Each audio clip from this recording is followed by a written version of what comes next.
Bonjour et bienvenue à la 4e discussion clinique qui est sur le syndrome coronarien.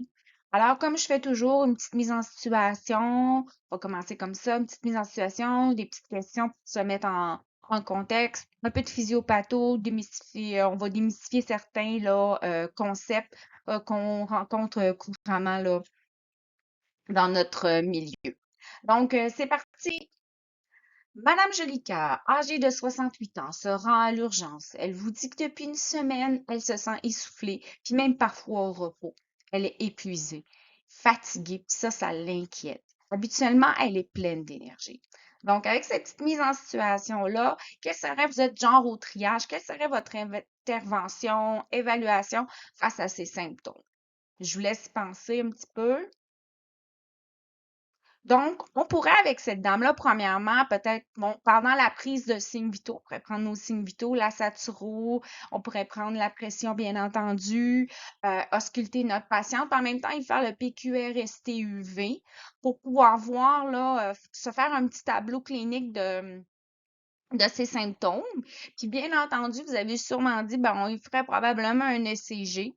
Donc, on a fait cet ECG-là à Madame Jolicoeur. Puis, je vais vous laisser le regarder, puis par la suite, on va passer aux autres diapositives, puis on va se poser des questions en rapport de ce CG-là là, de Madame Jolicoeur. Donc, je vous laisse le regarder. Je vous laisse vous faire une petite idée là, sur ce que vous pouvez observer qui est un peu anormal, des anomalies là, au niveau là, isoélectrique, puis au niveau de la morphologie de l'ECG. Fait que je vais vous laisser le regarder.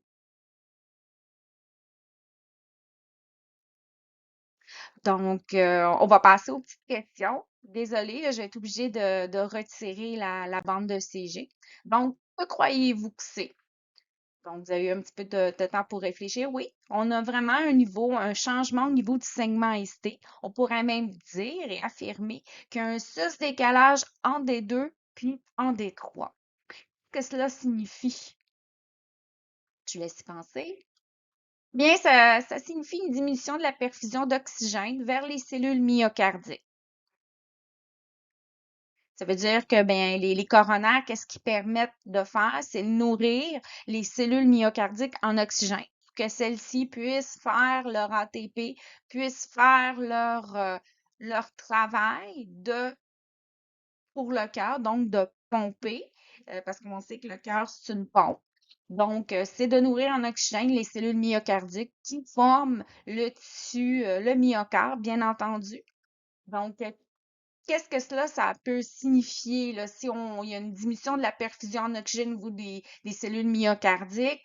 Quel diagnostic on pourrait associer là, à ce changement-là qui se traduit au niveau de l'ECG, au niveau de la morphologie du segment ST? Ben, c'est que probablement, et fort probablement, et oui, le patient est en STEMI, pardon, est en infarctus du myocarde. Donc, grossièrement, c'est une urgence médicale. C'est sûr que quand on a un ECG comme ça, on n'attend pas des troponines pour pouvoir rediriger le patient là, vers les ressources, vers le traitement auquel il devrait là, accéder le plus rapidement possible. Donc, grossièrement, c'est ça. Après, on va parler des signes et symptômes. À part là, que ce que j'ai signifié là, dans la petite mise en situation, pensez-y un petit peu. Ben, ce qu'on pourrait retrouver, on pourrait retrouver de la dyspnée, ce que Madame Jolicoeur avait. De la dyspnée à l'effort ou au repos, de la diaphorèse, palpitations, nausées, vomissements, fatigue, douleur épigastrique. Puis souvent, nos patients qui viennent consulter nous ont signifié que souvent, il y avait une douleur et les premières douleurs étaient postprandiales, après un repos. Après un repas. Donc, grossièrement, pourquoi un patient postprandial, c'est-à-dire post un repas, aurait plus de douleur? Pensez-y un petit peu. Ben oui, parce que oui, oui, pendant qu'on digère, nos cellules gastriques ont besoin plus d'oxygène parce que l'estomac est un muscle et aussi au niveau digestif, on a besoin d'énergie, on a besoin d'ATP, on a besoin de nourrir cet organe en oxygène pour qu'il puisse fonctionner. Donc, souvent, ça augmente la consommation en oxygène des coronaires, ça augmente le travail du cœur. Parce que, faut pas oublier, le cœur, c'est une pompe. pompe le sang qui transporte de l'oxygène. Pâleur, DRS, là, la DRS qu'on connaît, là, la typique. C'est important qu'en 30 soignants, il faut différencier la douleur cardiaque de la douleur extracardiaque, la dyspepsie. Mais il ne faut jamais présumer d'emblée si le patient nous signifie une douleur. Des fois, la douleur euh, extracardiaque et la dyspepsie, c'est-à-dire les brûlements gastriques, peuvent donner l'impression d'une DRS, mais c'est important qu'en tant que soignant de faire notre petit travail de détective puis de ne pas présumer d'emblée, de faire notre petite investigation avant de présumer que c'est vraiment une douleur là, plus digestive, des reflux gastriques, là. Donc, c'était une petite aparté. Et aussi, quelles sont les interventions en tant qu'infirmière qu'on doit faire lorsqu'on a un patient, soit qui est aux soins intensifs pour notre part, qui nous signifie une DRS, de la dyspnée ou un inconfort là, au niveau sternal ou un état qui pourrait être questionnable là, dû à son état de santé et à la surveillance qu'on doit faire. Je vous laisse un petit peu y penser. Ben, les interventions infirmières vont être le reflet de vos notes au dossier. Ben, premièrement, on rassure le patient. C'est important de toujours quantifier la DRS selon une échelle numérique de la douleur entre 0 et 10, puis évidemment faire notre PQRSTUV. C'est important pour que notre note soit complète. Puis qu'on va appeler le patron, ben, on a fait notre investigation. Bien entendu, la prise des signes vitaux, le CG12 dérivation qui va nous permettre de vraiment bien déterminer à quoi on a affaire, aviser le médecin, on le sait tous qu'on va le faire. Après, on va avoir de la nitro-IV ou de la nitro-sublinguale, mettre de l'oxygène, seulement et seulement si notre saturo est en bas de 90. Ça veut dire que si on a une saturo à 91 ou 92 ou même 90, il n'y a rien de salvateur pour le patient d'y mettre de l'oxygène. On va pas plus l'améliorer, puis on va pas plus le détériorer, là. Mais il y a aucun bénéfice là, si la saturo est en haut de 90 déjà de prime abord. On va sculpter le patient pour voir si on n'a pas des risques de surcharge. Et bien entendu, on a toujours selon la CLS, la prise en charge d'un patient avec le monade. Donc, on donne de la morphine. La morphine est utilisée principalement pour, oui, la douleur, mais il faut pas oublier que quand on a mal, on respire plus vite. Donc, si on respire plus vite, si on est tachycarde, si on est souffrant, il y a une augmentation de la consommation en oxygène et ça vasodilate la morphine, hein. Tout aussi adéquat que de la nitro, OK? Ça vasodilate, ça permet là, de diminuer le travail du cœur. L'oxygène, comme je vous ai dit, tout dépendant de la saturo du patient. De la nitro, ben, on s'entend, ça vasodilate, ça diminue le travail du cœur, ça diminue la précharge, donc le retour veineux. Donc, tout ça dans l'optique de diminuer le travail du cœur, de diminuer sa consommation en oxygène. L'aspirine, c'est un antiplaquettaire. Vous allez voir, on va pouvoir le mettre en relation avec les prochaines diapositives. C'est vraiment pour diminuer l'agglomération, l'agglomération des plaquettes, rendre le sang un petit peu plus liquide. Toujours aussi pour diminuer le travail du cœur, permettre une meilleure perfusion. Plus le sang est liquide, moins il est visqueux, moins c'est difficile pour le cœur de pomper, de travailler. Puis incidemment, ben, on joue un petit peu là, sur les plaquettes. Et on a les bêta-bloqueurs. Les bêta-bloqueurs, c'est encore dans la même optique. C'est diminuer le travail du cœur, on diminue la fréquence, on diminue la force de contraction, donc on diminue la consommation en oxygène là, au niveau du myocarde pour l'aider à passer à travers de son épisode, pour le supporter. Donc, qu'est-ce qui va arriver à cette patiente-là? Je vous laisse quelques minutes ou secondes pour y penser. Ben, bien entendu, je suis sûre que tout le monde a dit go to the balloon. Donc oui, une patiente qui est en STEMI, je répète parce que notre patiente dans la mise à situation est en STEMI. C'est sûr que c'est une intervention. Il faut faire une intervention coronarienne percutanée dans les 90 minutes qu'on est un centre qui dessert l'hémodynamie et 120 minutes là, lorsqu'on est un centre comme nous à l'hôpital de Verdun. Tout ça pour permettre la reperfusion du myocarde, tout ça pour pour permettre quoi? Ben, que le patient perfuse, mais perfuse en oxygène, que ses cellules myocardiques recommencent à se perfuser en oxygène. Parce que c'est délétère et même, ça peut être mortel et même comorbide pour le cœur, là, que les cellules myocardiques soient en carence au niveau de l'oxygène. On s'entend. Par la suite, ben, si on travaille, si on est en Gaspésie, puis que notre patient est en STEMI, puis qu'on considère qu'il peut pas attendre 2 heures ou 3 heures pour un transfert en avion ambulance, partir en gyrophare en ambulance vers Québec ou je sais pas où, bien, c'est sûr que la thrombolyse, les agents fibrinolytiques sont encore très, très adéquat pour pouvoir liser le thrombus, pour pouvoir liser la plaque d'athérome qui s'est formée en thrombus. Voir tout ça dans le but de, oui, reperfuser le myocarde en oxygène. C'est toujours le seul et unique but, là. Quand je parle du myocarde, je vous parle des cellules musculaires, les cellules, pardon, myocardiques qui sont nourries en oxygène à partir des coronaires qui transportent le sang oxygéné vers ces parties. Et on a aussi les chirurgies cardiaques, les pontages coronariens, comme on a certains patients, parce qu'on sait que la coro, c'est autant un test, une intervention, excusez-moi, c'est autant un moyen diagnostique qu'un moyen interventionniste. Mais parfois, on peut pas intervenir, on peut diagnostiquer, puis le seul traitement, c'est la chirurgie cardiaque.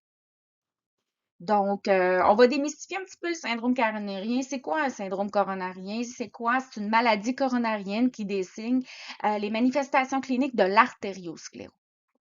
Des artères, des calibres moyens qui irriguent le cœur. C'est quoi l'artériosclérose? C'est la question que je vous pose. Je vous laisse quelques petites minutes.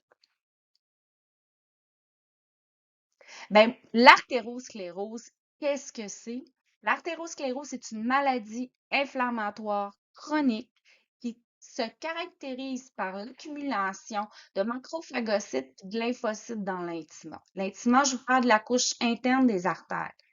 Puis, ce processus-là inflammatoire va faire en sorte, puis je vais vous l'expliquer tantôt là, sur la diapositive, ça va être vraiment plus clair, va faire en sorte de déclencher une réponse qu'on dit cellulaire et une réponse vasculaire. Et ça fait partie du processus inflammatoire normal de votre système immunitaire. Ces macrophages-là vont migrer vers le LDL, puis c'est le LDL qui va, lui, déclencher tout ce processus inflammatoire-là. OK? Le LDL, on le dit communément là, dans le langage un peu plus populaire, c'est le mauvais cholestérol. Il va, lui, aller se coller sur la paroi des artères, puis il va déclencher ce processus-là inflammatoire. Puis, on va prendre la prochaine diapositive, vous allez voir, ça va être plus concret. Ici, on a une artère qui est totalement normale. On a un endothélium, on a l'intima, la paroi interne de l'artère qui est, comme on dit, nickel chrome. OK? On le voit ici, là. Donc, ça, c'est une artère normale. Ça ici, c'est du LDL qui commence un petit peu, parce que au niveau, au niveau de l'homéostasie là, du cholestérol, là, que le LDL est haut, le HDL est bas. Le HDL, c'est le bon cholestérol. Puis incidemment, quand le HDL est haut, le LDL est bas. Là. C'est vraiment un effet de balancier. Fait que là, on dit que le LDL est élevé, puis lui, il y a la fâcheuse manie d'aller s'accoler sur la paroi interne des artères. De là, le système immunitaire va dire, hey, moi, habituellement, là, moi, j'ai un endothélium normal dans ma vie, là. Je suis pas supposée d'avoir des dépôts de quelque chose à l'intérieur de mes artères. Fait que là, il va déclencher une réponse immunitaire. Il va dire, voyons, c'est quoi ça? Qu'est-ce qui se passe? Puis dans cette réaction immunitaire-là, il va avoir la réponse un peu vasculaire, mais il va avoir la réponse cellulaire. Fait que je vais m'attarder vraiment à la réponse cellulaire. La réponse cellulaire, c'est qu'il va aller stimuler les leucocytes. Puis plus principalement, parce que là, je vous parle de leucocytes, c'est les globules blancs, là. On a les neutrophils, basinophiles, les eosinophiles, mais principalement, on va aller vers les macrophages. OK? Les macrophages puis les monocytes.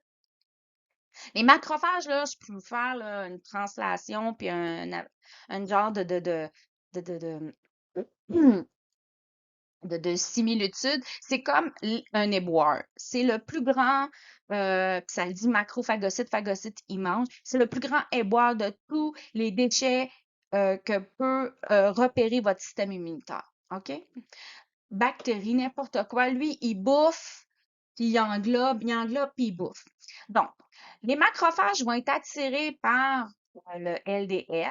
Puis là, le macrophage, sa job, c'est de manger le LDL. OK? Il va manger le LDL, puis à mesure que le LDL va arriver, ben, il va bouffer, puis là, il va y avoir d'autres macrophagocytes qui vont s'agglomérer. Puis là, le macrophagocyte, il va comme c'est lui qui va former la plaque d'artérome, puis il va comme se gonfler, puis il va devenir une grosse cellule spumeuse. Parce que le drame, c'est que le macrophagocyte, il mange le LDL, mais il n'est pas capable de l'évacuer. Il reste comme stocké là. Lui, il arrive, il les boire, mais lui, il prend pas les sacs, puis il va pas les mener aux déchets, là, au centre d'enfouissement. Il reste stocké dans l'artère. Puis là, il mange du LDL, il devient une grosse cellule spumeuse. Là, il s'accumule de la fibrine, des plaquettes, tout ce que vous voulez, là. Parce que là, il y a comme l'endothélium est comme brisé de votre artère. Donc là, cette cellule-là va grossir, grossir, puis elle va venir sur un point de rupture, puis elle va éclater. Puis quand elle éclate, cette plaque d'artérium-là, qui est regorgée de LDL puis de macrophagocytes, ben, quand elle va exploser, elle va comme éjecter des molécules thrombotiques. Puis l'explosion va comme se figer, puis il va former un thrombus, un caillot. Donc, c'est comme un peu un volcan. Un volcan va éjecter de la lave. Aussitôt que la lave retombe, elle va devenir un roc, comme une roche. Donc, c'est sur le même principe. C'est ça qu'on va aller liser avec, c'est ça exactement là qu'on va aller liser avec la thrombolyse. C'est exactement un thrombus. C'est exactement la formation de caillots qui va empêcher le sang de pouvoir aller nourrir d'une certaine façon là, les endroits du cœur et cellules myocardiques d'où il doit irriguer, là, que ce soit artère, la coronaire droite, l'IVA, va aller va empêcher là, le sang de pouvoir progresser vers ces structures-là, vers ces parties-là. Donc, grossièrement, là, c'est ça, là, on appelle ça l'artérogénèse, c'est la formation de la plaque d'artérome qui risque si la physiopathologie là, se complique en thrombus. Puis c'est exactement ça là, qu'on va traiter quand on a une systémie. Grossièrement, moi, je voulais vous faire un aparté parce que, tu sais, si c'est le processus de la physiopathologie, je voulais vous expliquer pourquoi les statines arrivent si rapidement là, chez les non-stémies, les stémies. On voit toutes les statines apparaître, ou tous les gens qui ont eu déjà ce qu'on appelle les MCAS, ils ont toutes des statines. Lipitor, Crestor, parce qu'on sait que les macrophagocytes adhèrent au LDL, puis ils deviennent des grosses cellules spumeuses, c'est dangereux qu'il y ait un éclatement, puis quand ils éclatent, ben, ils deviennent des caillots. Donc, le but, puis on peut dire aussi que les habitudes de vie, changer les habitudes de vie, ça peut être très salutaire, OK? Il n'y a pas juste la, la, la pharmacothérapie là, qui peut être salutaire pour le patient. C'est que les statines vont faire en sorte d'augmenter le HDL puis de diminuer le LDL. Donc, le HDL, lui, il contribue à diminuer le nombre de cellules spumeuses parce que lui, il prend le LDL, le HDL, là, il se colle, il va chercher le LDL puis il permet de l'évacuer, genre dans les fecs, whatever. Puis, il permet aussi autant de diminuer, de faire en sorte que le LDL qui est en circulation ne va pas se coller à votre paroi des artères. C'est qu'il y a aussi le pouvoir, les statines ont aussi le pouvoir d'aller chercher, d'aller comme capter, d'attirer le LDL qui est dans la plaque d'artérome, qui est dans le macrophagocyte. Fait que ça fait en sorte de diminuer la plaque d'artérome. Ça fait en sorte que la plaque d'artérome ne va pas grossir, risquer de rupturer puis de devenir un thrombus d'une certaine façon. Ça peut, comme je vous ai dit, prévenir la plaque d'artérome puis faire en sorte de la diminuer, cette plaque d'artérome-là. On peut dire que c'est cardioprotecteur d'une certaine façon. Par la suite, grossièrement, tu sais, on en voit souvent là, dans les dossiers, qu'on lit les dossiers. Dans les syndromes coronariens, on a comme les trois grandes familles, là. On a l'angine instable, c'est une occlusion partielle de l'artère. Il n'y a aucun changement à l'électro, il n'y a pas d'anomalie. Les troponines peuvent être négatives, puis le patient, il se plaint on-off là, de DRS, des fois plus au repos, plus postprandial, là. C'est comme un peu, c'est comme un traitement médical qu'on va faire, une investigation, maybe. Mais tu sais, on poussera, je pense pas plus l'investigation. Ça va être une investigation qui va être moins urgente, disons. L'astémie, on sait que c'est le tueur numéro un. C'est une occlusion complète de l'artère. Il y a des changements aussi au niveau du segment ST. On voit en V2, en V3. Ça peut aller de 1 millimètre à 2,5 millimètres. C'est toujours sur deux dérivations. Pour ça qu'il nous faut un CG à 12 dérivations. C'est une urgence médicale, c'est une coro en spat, des doses d'attaque, puis de Plavix, puis d'aspirine. Les troponines sont positives, mais c'est vraiment pas là-dessus qu'on va se reposer pour pouvoir porter notre diagnostic de stémie, on s'entend. Puis l'aspirine et le Plavix, c'est là pour diminuer l'agrégation plaquettaire, rendre le sang plus liquide. Le patient peut être sur l'héparine IV aussi. Tout ça pour diminuer le travail du cœur, empêcher aussi, faire en sorte que la plaque ou le thrombus, parce qu'on s'entend ou non, quand il y a un thrombus, il y a encore une agglomération de plaquettes, de fibrine. Donc, c'est vraiment dans un but de cardioprotection. Puis on a la non-stémie qu'on appelle souvent l'occlusion partielle de l'artère. C'est qu'encore la partie est comme juste la partie qui est souffrante est pas en occlusion totale, c'est qu'il y a un membre, mais il y a encore une perfusion. C'est habituellement soit t'as un ST normal ou t'as genre un sous-décalage. C'est une investigation cardio, puis c'est pas une urgence capitale, là, OK? Les troponines sont positives. Puis souvent, faut pas oublier aussi que les patients, des fois, ils ont des collatérales. Puis parfois, ça peut être autant cardioprotecteur d'avoir des collatérales, même quand tu as une stémie, que quand tu as une non-stémie. Les collatérales peuvent vraiment être cardioprotecteurs et t'empêcher, là, d'une certaine manière, d'en subir encore plus grandement les assauts au niveau physiologique. Lorsqu'on a une douleur ischémique qui dure plus que 20 minutes, on considère que tu as un syndrome coronarien. OK? C'est une réduction du flot sanguin, comme on a dit tout à l'heure, qui peut être causée par une occlusion, qui est souvent liée à un thrombus, à une plaque instable, à une plaque d'artérome, euh, ou à l'éclatement là, de cette plaque d'artérome-là qui forme un thrombus. Excusez, je me répète. Souvent dans le dossier, je voulais démystifier, des fois, on a souvent la classification des non-stémies. Souvent, on a des consultes en cardio pour savoir si tu as un non-stémie type 1, un non-stémie type 2. Donc, moi, je me suis dit, mais qu'est-ce que ça veut dire? Fait que je me suis dit, ben, c'est important de le partager, puis c'est important de nous de le savoir. Le non-systémie type 1, quand le cardiologue il vient puis qu'il pose vraiment son diagnostic, c'est que vraiment qu'il y a un événement coronarien primaire.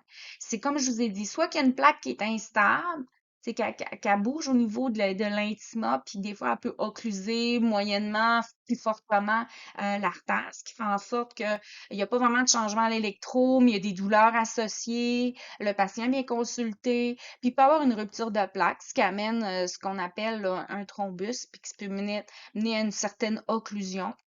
Ça, c'est sûr que ça demande, premièrement, un traitement en cardio. Le patient va avoir du Lipitor, va avoir des bêta-bloqueurs. Il peut avoir une choro, mais pas une choro imminente là, en start. Ça va être comme on a souvent aux soins des choros électives. On peut avoir aussi un maybe. Si le patient est un peu réfractaire ou que son état est un peu, comme on dit, moribond, tellement multifactoriel qu'on préfère faire un maybe, ça va être moins impliquant, surtout si on a des doutes, puis que entre le risque et le bénéfice chez le patient. Donc, on peut faire une investigation là, au niveau du maybe ou un tapis si le patient est capable de le faire. Mais assez souvent, là, c'est la choro qui est demandée. Mais il y a toujours le maybe puis le test, le tapis à l'effort. Après, on a une lystémie de type 2.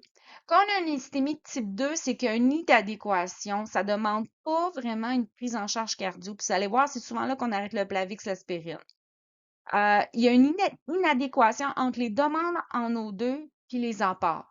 Puis je vous ai marqué là, habituellement les apports et les demandes. C'est que, bon, Je vais te donner un exemple. Quand tu as un problème d'anémie. Disons que tu as un problème d'anémie, puis bon, pour X, Y raison, tu as eu des pertes sanguines importantes, dues à un ulcère gastrique, tu arrives avec une hémoglobine à 50, puis ça se pourrait que tu aies des troponines positives, que tu n'aies pas un changement au segment ST, que tu aies des troponines positives, mais que tu n'aies pas eu d'DRS.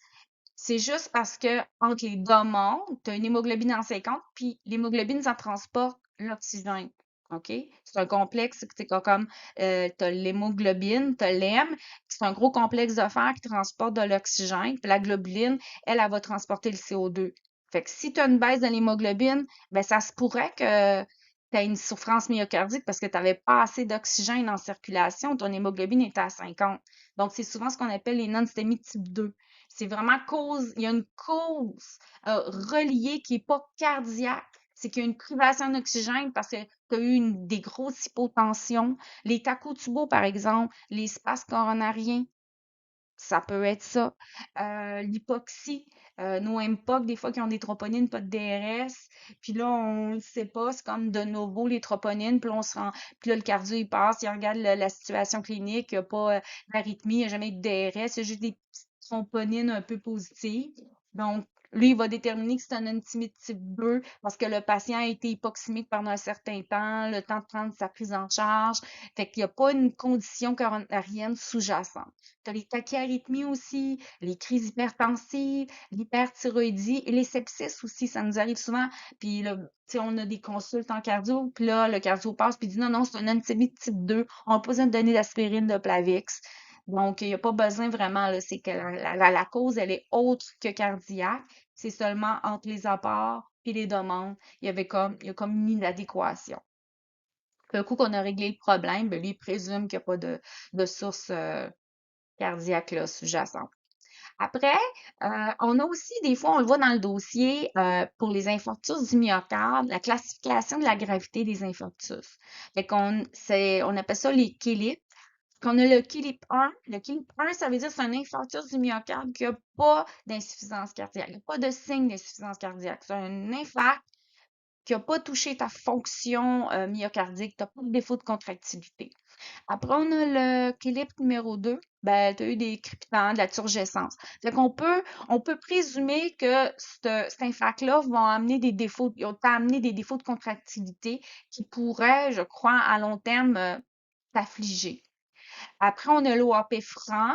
Ça veut dire que pendant ton syndrome coronarien, tu as fait un OAP. Donc, on peut parler que le muscle myocardique a énormément souffert lors de cet infarctus-là.